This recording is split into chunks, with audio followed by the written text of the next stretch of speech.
Nós dois passamos por uma situação muito foda por causa da esquerda, por causa do senhor Jean Willis e por causa da dona Sâmia Bonfim, que hoje é deputada federal comigo lá em Brasília, porque, porra, eu fui contar uma piada no seu programa, você lembra disso? Lembro, claro. E contei essa piada e o Jean Willis estava assistindo e ele resolve tirar a Band do ar, processar você, pedir a sua demissão e a minha prisão.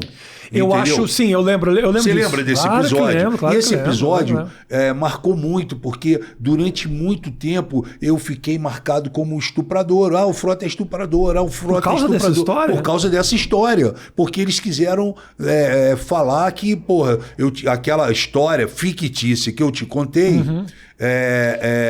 eles quiseram transformar numa história real. Mas posso te falar uma coisa? Eu acho que eu tenho uma cagada nisso aí, viu? Eu acho que tem uma cagada minha de não ter deixado claro que aquela história não era de verdade. Pois é, mas... Eu acho que uma cagada minha, talvez também sua na maneira de contar. Eu acho que a gente não deixou claro que aquilo era uma história do show. E eu, inclusive, fiz um meia-culpa depois disso. Eu lembro disso. E foi muito claro, dizendo assim, gente... Eu não trago o Frota aqui pra contar a história do Chapeuzinho Vermelho. Claro. O Frota tem as histórias dele. Claro. Mas foi cagada minha não ter explicado que essa história era uma história fictícia, que isso nunca tinha acontecido. Porque realmente a história era pesada. Mas eu também conto um monte de história pesada. Eles transformaram isso numa narrativa que quase parecia verdadeira. Chegou um momento que eu fiquei até com medo do Gugu achar a Mãe de Santo e trazer a Mãe de Santo no programa dele e falar, olha, encontrei depois de tantos anos a Mãe de Santo. Se já achou os caras do PCC, não vai achar os caras da Mãe. Pois é, juro por Deus, eu fiquei com medo disso. Eu cheguei a ter que ligar para a Associação, Federação Nacional da Religião Afro.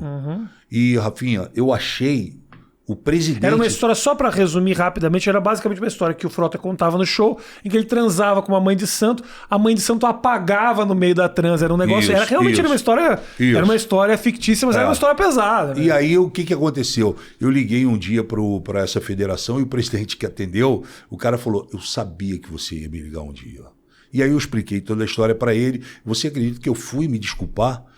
Teve uma grande festa de todas as religiões afrodescendentes e eu fui das religiões afro e eu fui nessa coisa e fui pedir desculpa para os caras, fui pedir desculpa para as mães de santo, fui pedir desculpa para todos que gostam e que fazem parte dessa religião e explicar para os caras. E ali, Rafinha, estava nascendo talvez essa perseguição, esse patrulhamento de várias outras coisas, de várias outras pessoas que passaram por várias situações de você não poder falar alguma coisa, ser interpretado ou não ser interpretado, mas prepararem uma armadilha para você. E foi muito difícil para mim nesse sentido, porque foi muito tempo e a esquerda bateu muito nisso, até a hora que o Ministério Público me chamou e eu sentei com os promotores e expliquei toda a história, eles investigaram e o Ministério Público chegou à conclusão que era uma história que não era real, que era uma história fictícia e que eu não tinha crime nenhum, que eu jamais havia cometido esse tipo de crime. E arquivaram a história, em definitivo. Mas ainda assim o Ministério Público pediu que eu voltasse à Band para eu poder me desculpar. Não voltei no seu programa, voltei em outro, que agora nem me lembro qual foi o programa que eu fui, para poder falar e me desculpar. A promotora falou, eu entendo que é fictícia a história, Frota, está mais do que provado, você não é estuprador, está tudo certo, mas como tudo que você fala reverbera muito, eu gostaria que você pegasse o tempo que você teve no Rafinha Bastos e fizesse num outro lugar. E fosse lá num outro programa e falasse pedisse desculpas, e eu fiz.